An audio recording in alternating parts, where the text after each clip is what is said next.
Good morning. So, excuse the impromptu and really unprofessional quality of this video. This is just kind of something I decided to do right now. I just felt that I really need to express. So, the Second Amendment and all conversations involving it.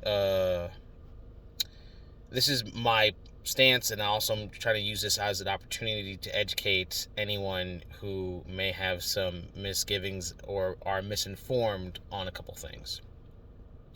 So, assault weapons, they don't exist. Reason being is a weapon isn't an assault weapon until it's used to assault someone. Because if assault weapons existed and someone used it in an offensive nature, they're not assaulting anyone. So assault rifles, it's just a rifle. AR-15 style rifle. AR-15 stands for Armalite Rifle, the name of the company that designed the AR-15. So I wanted to go ahead and kind of squash that. AR rifles, there are many types of rifles from varying countries. It's not all about AR. Secondly, common sense gun laws. The only gun laws that are common sense are background checks. Because obviously, yes, you do want to make sure that anyone with a violent history, violent crime history, doesn't have access to weapons to cause any damage. But keep in mind that any weapon can cause a number of damage, whether it be knives or whatever the weapon of choice may be.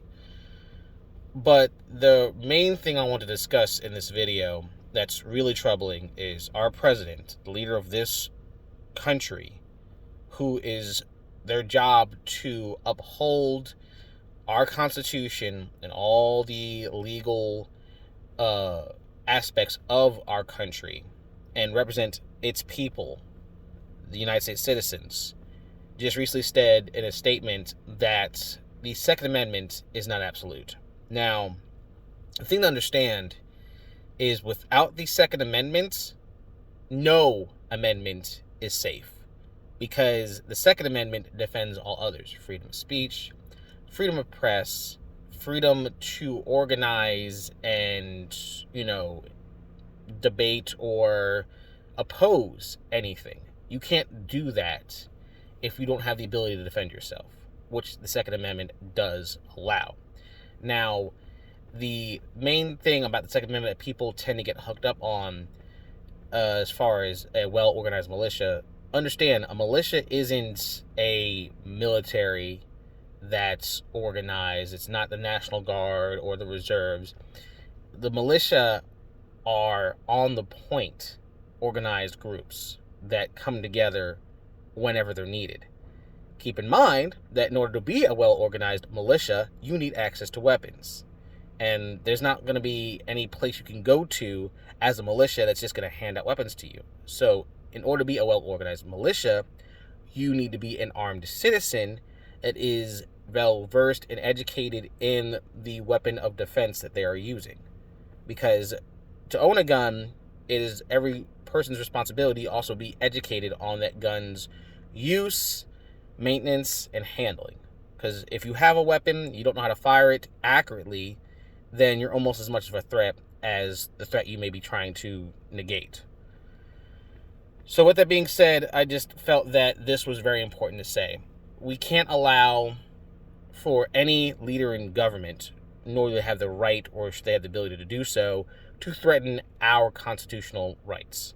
And that's exactly what Biden and anyone else that is portraying or pushing the same sort of message that he is stating is trying to do. I just recently posted on change.org a petition to ensure that our rights as citizens are protected. And that starts with the Second Amendment. And I implore you to sign this petition, because again, wherever you stand on the Second Amendment or gun rights of its varying hues, understand that if we do not have the right to defend ourselves, then there'll be no one to defend anybody.